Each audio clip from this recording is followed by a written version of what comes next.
이 시간에는 주기도문 네 번째 시간입니다. 뜻이 이루어지이다, 뜻이 이루어지이다라는 제목으로 하나님의 말씀을 증거하겠습니다. 우리가 이제 젊은 사람들은 연애를 많이 하는데 커플들이 많이 하는 실수가 있습니다. 커플들이 어떤 실수를 할까요? 형제들은 교제하는 자매들을 기쁘게 하기 위해서 여러 가지 것들을 합니다. 이벤트 같은 것들을 하는데 한 번 쓰고 다시는 쓰지 않은 그 수백 개의 초들을 켜서 밝혀서 자매를 기쁘게 한다 하면, 또 어떤 차가 있는 지체들 같은 경우에는 트렁크에다가 헬륨 풍선을 가득 넣어서 플랜카드, 자기야 사랑해 이런 거 써놓겠죠. 여러 가지 감언이설 같은 말들로 자매들을 기쁘게 하려고 합니다. 물론 이런 이벤트 같은 것들도 상대방을 기쁘게 하는 것일 겁니다. 그런데 더 중요한 게 있는데 그게 뭘까요? 더 중요한 거, 상대방이 그렇게 하지 말았으면 했던 것들, 그렇게 하지 말라고 요청했던 것들을 기억하고 지키려고 하는 거예요. 이벤트를 멋지게 했어도 그 후에 상대방이 그렇게 하지 말라고 했던 것들을 기억하지 못하고 실수한다면 그 이벤트는 없는 것과 마찬가지죠. 그러기 위해서는 사랑한다면 상대방의 뜻을 잘 헤아려야 한다는 거예요. 우리가 사랑한다면 내 뜻대로 이거 하면 기쁠까? 이것저것 하려고 하지 말고, 사랑한다면 상대방의 뜻이 무엇인지 잘 헤아려 들어야 한다는 거예요. 그러기 위해서는 귀담아 들어야 되고요. 듣는 데서 그치는 것이 아니라 행동해야 되죠.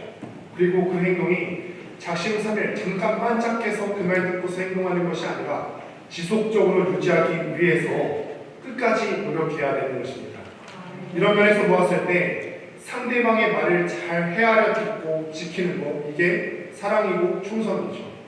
이거는 군주와 백성 간에도 우리가 적용해 볼 수가 있습니다.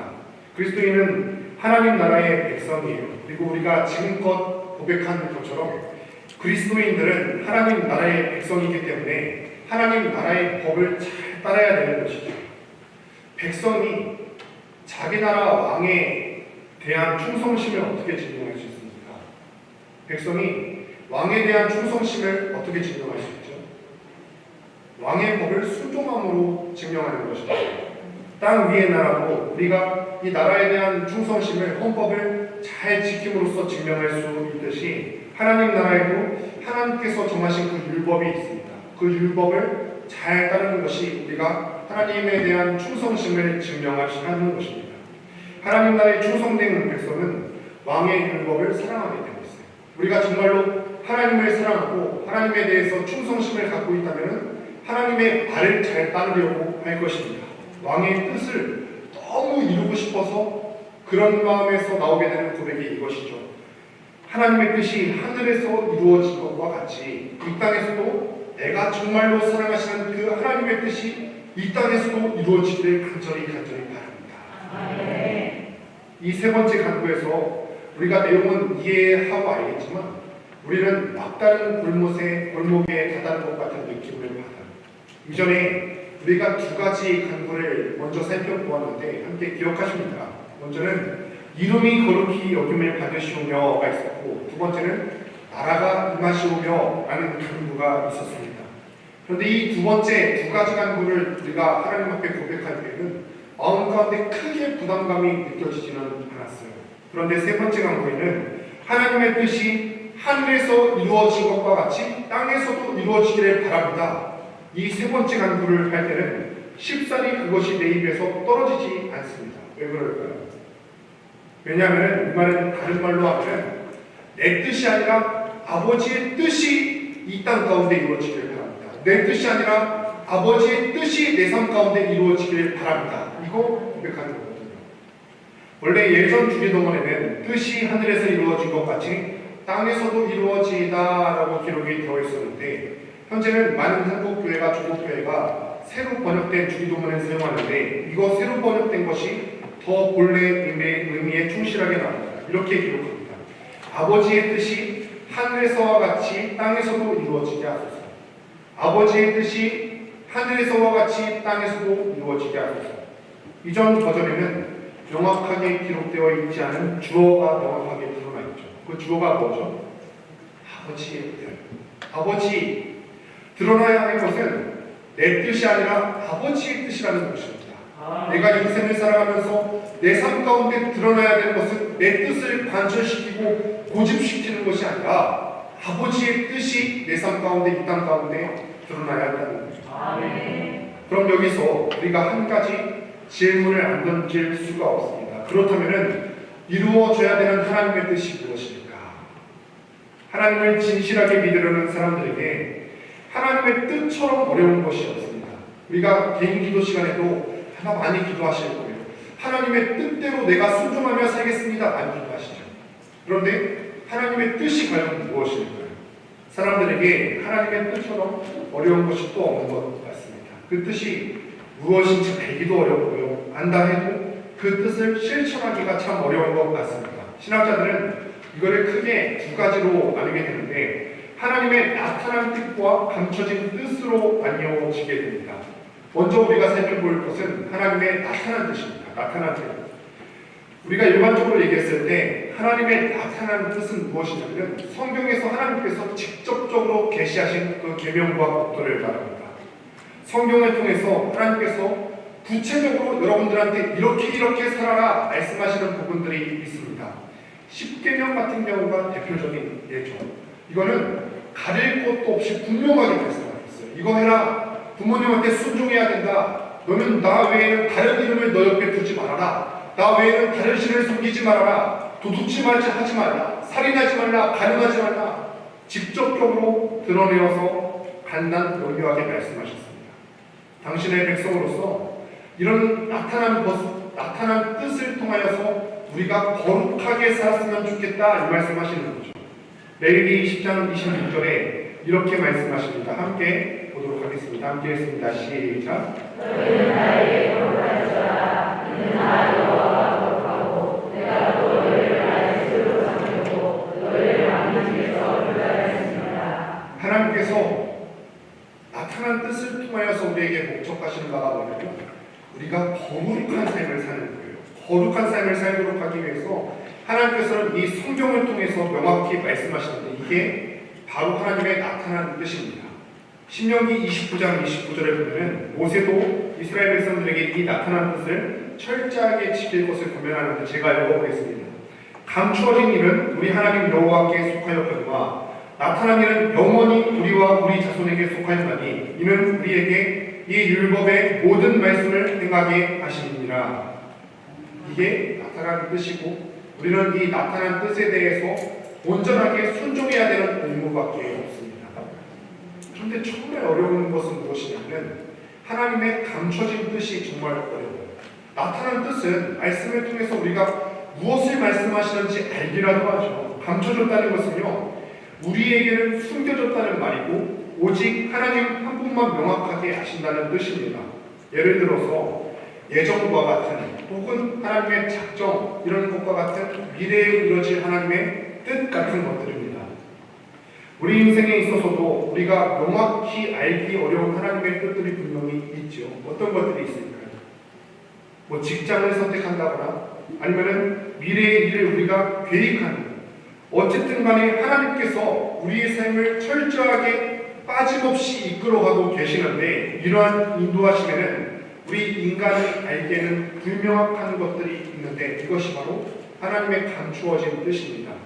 이런 경우에는 하나님의 뜻에 순종해야 되는데 하나님의 뜻에 순종하는 것은 고사하고 그 뜻이 무엇인지 알기 어려운 때도 참 많이 있어요. 사업에 대해서 우리가 여러 가지 중요한 판단을 해야 될 필요가 있지 않습니까? 사업에 대해서 무엇인가 선택을 해야 되는데 혹은 자녀가 대학을 진학해야 되는데 이 대학을 가야 될까요? 저 대학을 가야 될까요? 혹은 더 좋은 직장에서 나에게 스카우트 제의가 왔다고 한다면 더 좋은 직장에서 오라고 하는데 여기에 하나님의 뜻은 과연 무엇일까? 이런 하나님의 감추어진 뜻 앞에서 우리는 참 마음이 어려운 경우들이 때때로 있습니다. 여하튼 간에 하나님의 명확하게 나타난 뜻이든 감추어진 뜻이든 하나님의 뜻이 우리 인생에 늘 우리 인생을 향하여 있는데 그 앞에서 우리가 보여야 되는 반응이 사실 우리에게 중요한 거예요. 나타난 뜻과 감추어진 그 뜻 가운데 우리가 보여야 되는 반응에 대해서 함께 살펴보려고 하는 것입니다. 먼저 하나님의 나타난 뜻이 있다고 했어요. 성경에 명확하게 기록된 하나님의 나타난 뜻이 있는데 거기는 우리가 순종해야 됩니다. 첫 번째로 나타난 뜻에는 우리가 순종해야 됩니다. 아까도 말했지만 하나님께서 우리에게 원하시는 삶의 목적이 뭐라고요? 거룩입니다. 여러분들은 거룩한 삶을 살라고 하면 어떤 생각이 드십니까? 거룩한 삶? 또 그 소린가? 라는 생각이 들 수도 있고 혹은 거룩한 삶이 갖고 있는 구체적인 삶의 모습을 그려보지도 않고 그냥 추상적으로 착하게 사는 거? 이렇게 생각하실 수도 있습니다. 그런데 성경에서는요 이 거룩한 삶에 대해서 굉장히 구체적으로 우리에게 보여줍니다. 예를 들어서 데살로니가전서 4장 3절부터 8절의 기록을 제가 한번 보도록 할 텐데 눈으로 같이 따라와 보십시오. 거룩한 삶에 대해서 이렇게 구체적으로 말씀하시는 겁니다. 하나님의 뜻은 이것이니 너희의 거룩함이라. 거룩함이라 말씀하시고 나서 그 거룩함에 어떤 것들이 속해 있는지 또 나옵니다. 곧 음란을 버리고 각각 거룩함과 존귀함으로 자기의 아내에 대할 줄을 알고 하나님을 모르는 이방인과 같이 세욕을 따르지 말고 이 일에 분수를 넘어서 형제를 해하지 말라. 이는 우리가 너희에게 미리 말하고 증언하는 것과 같이 이 모든 일에 주께서 신원하여 주십니다. 하나님이 우리를 부르심은 부정하게 하심이 아니고 거룩하게 하심이니 그러므로 저버리는 자는 사람을 저버림이 아니고 너희에게 그의 성령을 주신 하나님을 저버림이니라. 거룩함에 대해서 이렇게 무섭게 말씀하시는데 이 구체적인 것들을 저버리는 것은 사람을 저버리는 것이 아니라 성령을 주신 하나님을 저버리는 것이다. 무서운 말씀이죠. 또한 로마서 13장 13절과 14절에서는 우리에게 이렇게 가르치시죠. 낮에와 같이 단정히 행하고 방탕하거나 술 취하지 말며 음란하거나 호색하지 말며 다투거나 시기하지 말고 우리 주 예수 그리스도로 옷 입고 정욕을 위하여 욕심의 일을 도모하지 말라. 거룩한 삶에 대해서요 성경은 추상적으로 두리뭉술하게 얘기하고 있지 않다는 거예요. 구체적으로 말씀하고 있다는 것입니다. 이렇게 하나님께서 나타난 뜻이 있는데 그 나타난 뜻에 대해서 우리가 보여야 되는 반응이 뭐라고요? 순종이라는 것입니다. 순종. 그런데 이게 쉽지 않다는 사실을 여기 계신 모두가 다 경험하셨을 거예요. 그래, 그런 거룩한 삶의 모습대로 우리가 순종해야 되지. 그런데 이것이 사실 굉장히 어렵죠. 왜냐하면 여전히 나의 본능과 욕구는 그 하나님의 뜻에 따르며 살기를 거부하기 때문에 그렇습니다. 한 칼럼을 보니까 성별에 따라서 욕구와 본능이 각각 다르다고 합니다. 물론 개인에 따라 다를 수 있습니다만 많은 경우에 남성들은 시각적인 자극에 약한 반면에 여성들은 청각적인 자극에 약하다고 합니다. 그래서인지 모르겠지만 남성들의 경우에는 호르몬의 피로 대변되는 음란성의 죄성과 싸우기 힘들어하죠. 또 여성들은 어떤 죄성이 약하죠? 귀로 들려오는 정보들에 있어서 쉽게 흔들리고 또 다른 사람들에게 이런 정보들을 전하는 도를 공합을 합니다. 홈쇼핑 같은 경우도 그런 대표적인 경우죠. 주 타겟층이 남성이 아니라 여성들이 있지 않습니까? 저는 홈쇼핑이 이렇게 넘어가면 무슨 말 하는지도 잘 모르겠어요. 그런데 아주 몇 초간만 노출이 되어도 저희 아내는 그 내용들을 다 알더라고요. 여러분 예전에 한 형제가 찾아와서 음란물 중독에 대한 상담을 한 적이 있어요. 끝내려고 했지만 잘 안 된다는 거예요. 모든 죄는 중독의 성향으로 흘러가게 되어 있습니다. 처음에는 우리의 마음을 유혹할 때는 이렇게 속삭이죠. 애야, 한 번은 괜찮겠지. 한 번은 다음부터 안 하면 되는 거 아닌가. 그런데 한두 번에 그치지 않고 반복해서 같은 죄를 저지르는 여러분 스스로의 모습을 발견하신 적이 분명히 있을 거예요. 음란뿐만이 아니라 남을 험담하는 거라든지 한 번이면 괜찮겠지. 한 번에서 그치지 않는다는 거예요. 중독으로 향하고 있는 나의 모습을 분명하게 발견하실 거예요. 이에 대해서 여러분들은 단호한 자세를 취하셔야 되는데 히브리서 12장 14절에는 이렇게 우리에게 요청하십니다. 히브리서 12장 4절을 한번 같이 읽어보도록 하겠습니다. 시작.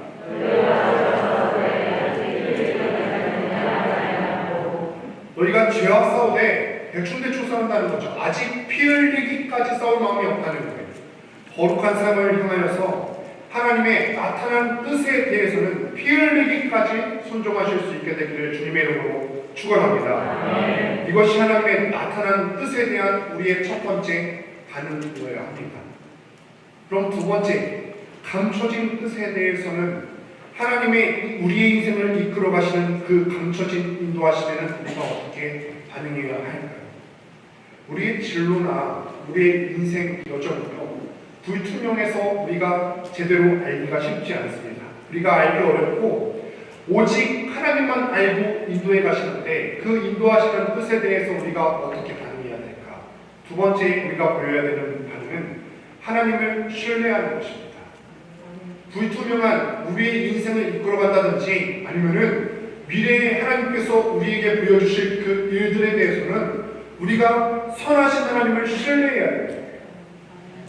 성경은 우연히 일어나는 일은 없다고 가르칩니다. 우연은 있을 수 없어요. 하나님께서 주권자이시고 만물을 다스리십니다. 성경에서 이 세상의 만사의 모든 일들은 우연히 일어날 수가 없습니다. 그러니까 우리에게 어떤 일이 일어나든지 우리 하나님 아버지의 뜻에 따라 일어나면서 우리의 선을 따라 이루려고 일어납니다. 과학하시는 분들은 흔히들 빅뱅이나 이런 것들을 얘기하는데 빅뱅이야말로 우연이죠. 이런 것들을 믿는 어리석은 것들을 여러분들이 빠지지 않게 되기를 바랍니다. 필연이에요. 하나님이 분명히 계시고 그 분명히 계신 하나님께서 선하신 뜻대로 여러분들의 삶을 이끌어 가신다는 거예요. 어떤 때는 아버지의 뜻이 이루어지다 하고 말하기가 참 어렵습니다. 예수 그리스도를 믿는다고 해서 우리 인생에 항상 좋은 일만 일어나는 거 아니잖아요. 항상 우리에게 평등함만 있는 게 아니에요. 항상 물질이 풍성할 때만 있는 것이 아니지 않습니까? 때로는 견디기 힘든 고난과 슬픔이 우리의 인생을 덮쳐올 때가 있습니다. 여기서 말씀을 선포하고 있는 저에게도 인생의 고난과 슬픔이 있을 수 있겠죠. 여기서 우리는 속상하고 좌절스러운 마음에 때로는 이렇게 외칠는지 모르겠습니다. 하나님 선하시다면서요. 하나님이 계시고 그 계신 하나님께서 선하시다면서요. 이렇게 절망스럽고 슬픈 내 삶 가운데 어디에 하나님의 뜻이 있다는 얘기예요. 내 삶은 지금 이렇게 시궁창에 빠져 있는 것 같은데 이런 내 삶에 어디에 하나님의 선하심이 있습니까? 성경에서도 이렇게 절망스러운 상황을 마주하는 그런 인물들을 보게 됩니다. 아들 압살롬의 반란으로 인해서 생명의 위협을 받았던 다윗은 절체절명의 순간에 이런 고백을 하는데 사무엘하 15장 25절 26절 말씀을 같이 보도록 하겠습니다. 함께 읽습니다. 시작. 왕이 사람에게 이르되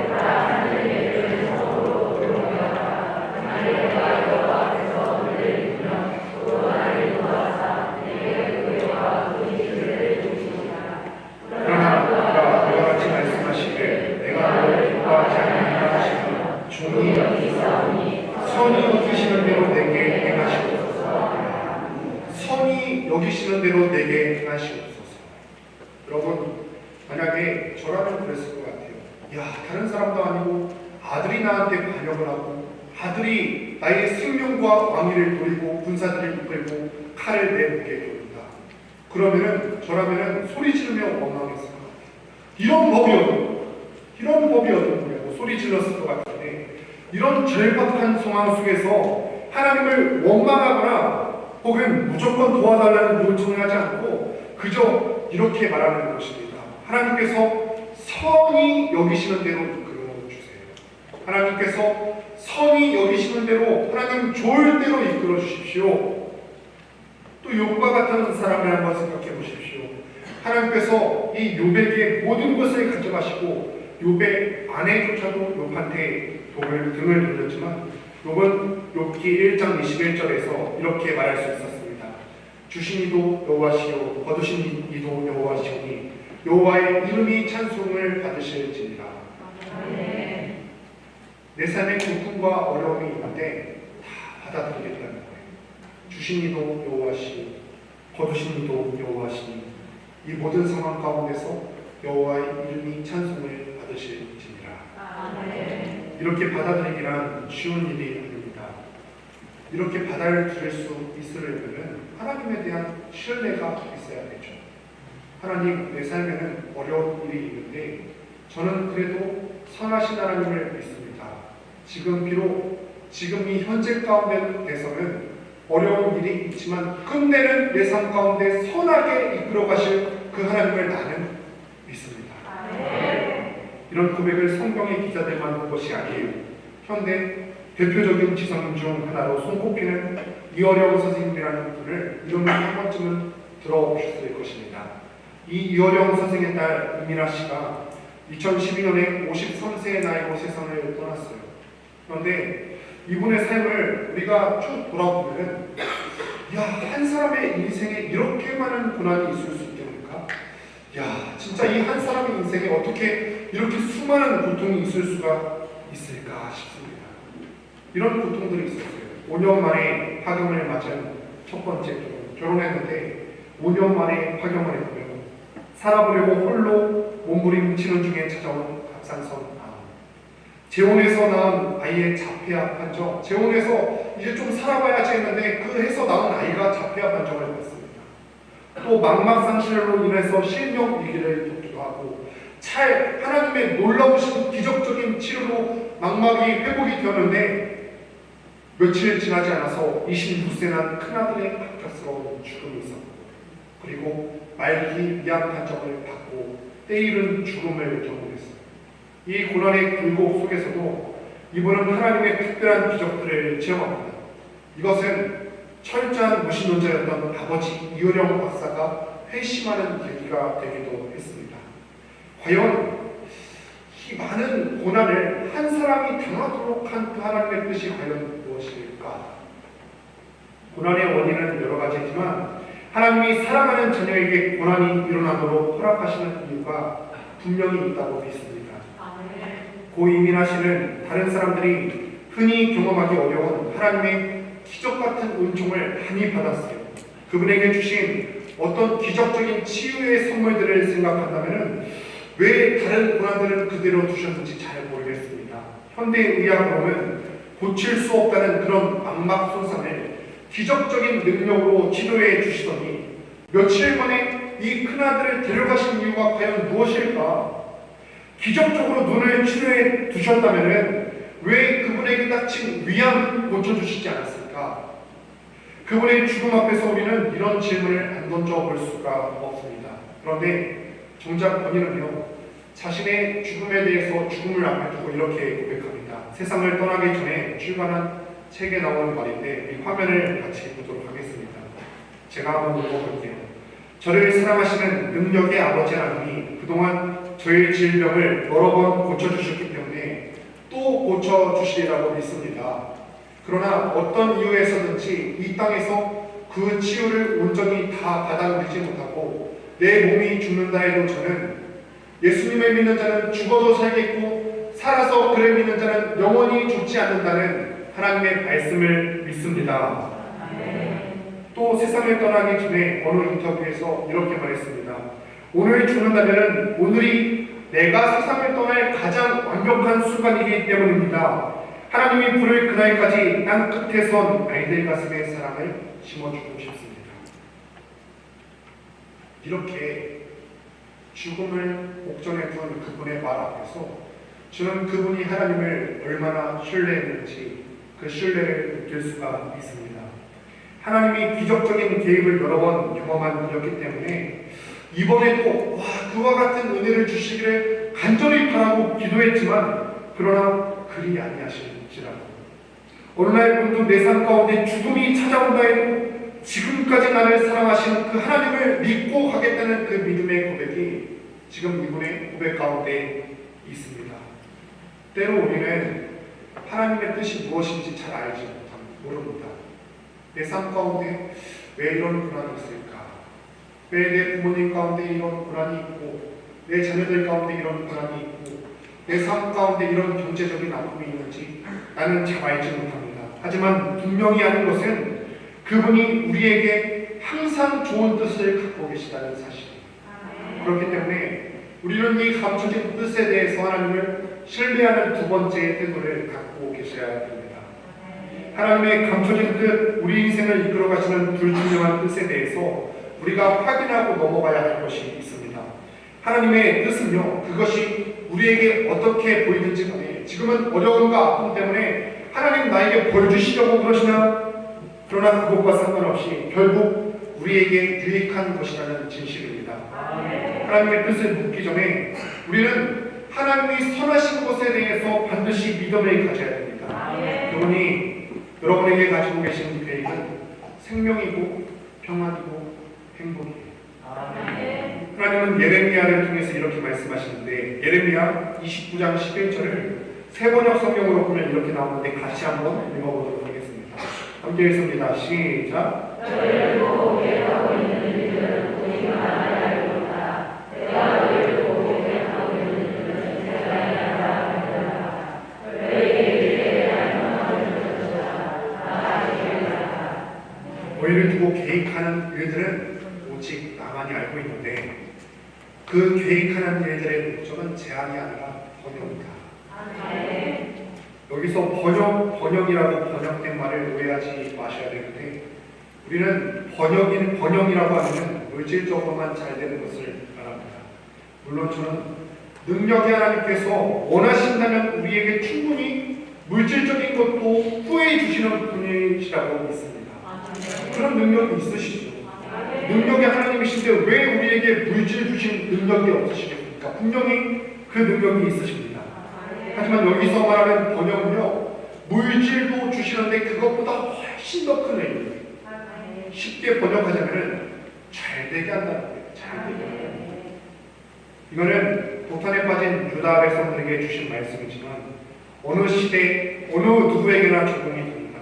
하나님께서는 때로는 그의 말씀에 불순종한다면 재앙을 내리기도 하시고 불같은 심판을 내리기도 하시지만 그조차도 우리를 잘 되게 하려는 거예요.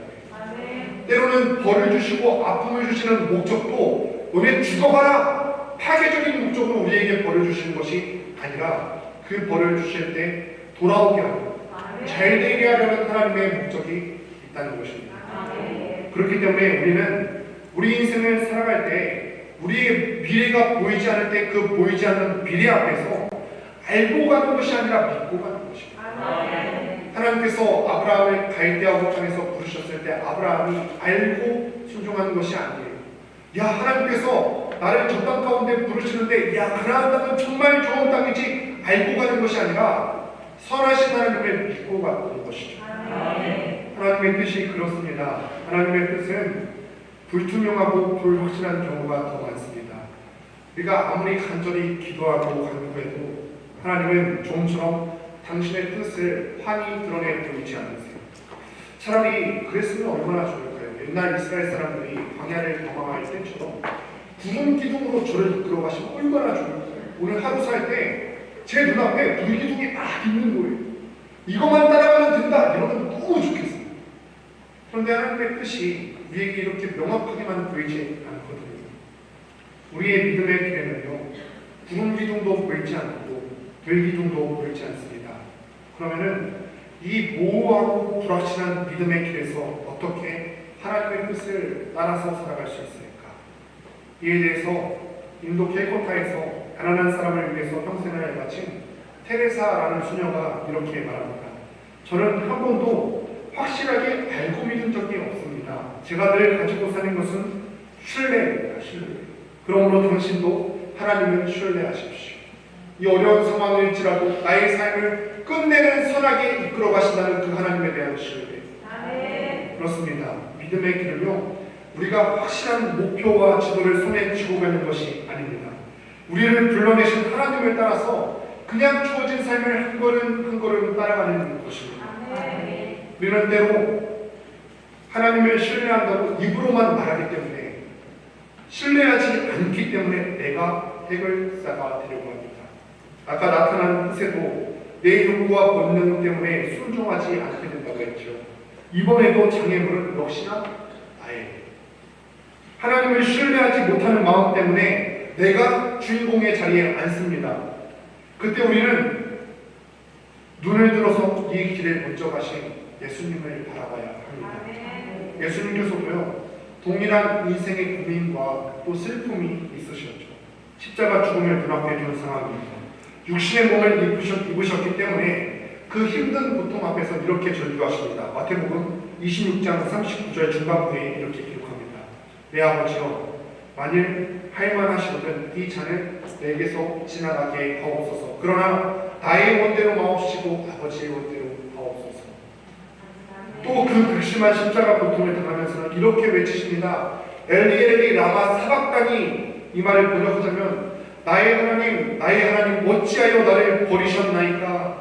그 고통 속에서 우리 주님께서 더 아프셨을 고통은 뭐냐면은 육신의 고통보다도 하나님과 단절되는 그런 고통이었을 겁니다.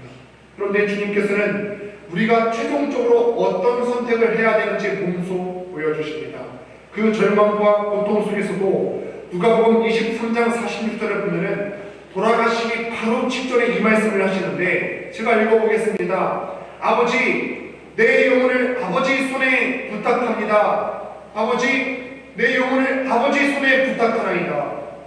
결국에는 최종적으로 나를 선하게 이끌어 가실 아버지 하나님을 신뢰하는 것입니다. 그의 손에 우리의 삶을 부탁하는 겁니다. 이것이 두 번째, 감추어진 하나님 뜻 앞에 우리가 보여야 되는 반응입니다. 첫 번째로는 나타난 뜻에 대해서는 순종해야 된다고 배웠어요. 두 번째, 감추어진 뜻 앞에는 신뢰해야 된다는 것입니다. 사랑하는 여러분, 말씀을 맺습니다. 오늘은 주기도문 네 번째 시간이었어요. 아버지의 뜻이 땅에서도 이루어지이다. 뜻이 이루어지이다 라는 내용을 살펴보았습니다. 아버지의 나타난 뜻, 성경을 통해서 명확하게 나타난 뜻 앞에는 우리가 하나님 나라의 백성으로서 거룩하게 살아가는 것이고, 우리는 이 말씀에 순종하면서 이 거룩한 삶을 살기 위해서 피 흘리기까지 순종해야 된다는 사실을 우리가 배웠습니다. 또 두 번째로 아버지의 감춰진 뜻은 우리가 이해할 수 없는 경우가 많습니다. 우리의 인생 가운데 왜 나의 삶에 이런 고난이 있는지, 왜 남들은 다 행복해 보이는데 나만 이런 슬픔이 있는지 알 수 없을 때가 많이 있죠. 이 가운데서 우리가 보여야 되는 삶의 반응과 태도는 신뢰입니다. 끝내는 선하신 하나님께서 나의 삶을 최종적으로는 선하시게 이끌어 가실 것이라는 신뢰여야 합니다. 사랑하는 여러분, 우리들도 아버지의 뜻이 땅에서도 이루어지이다라고 기도할 때 우리를 올가매고 있는 죄의 사슬을 끌어내고 거룩하게 살기를 몸부림치면서 결단하시기를 바랍니다. 또한 제 아무리 우리가 절망 가운데 있고 제 아무리 우리 삶 가운데 어려움이 있다 할지라도 선하신 하나님께서 나를 이끌고 가신다는 사실을 기억하면서 이 하나님을 신뢰하며 살아가실 수 있게 되는 여러분들 되시기를 주님의 이름으로 축원드립니다.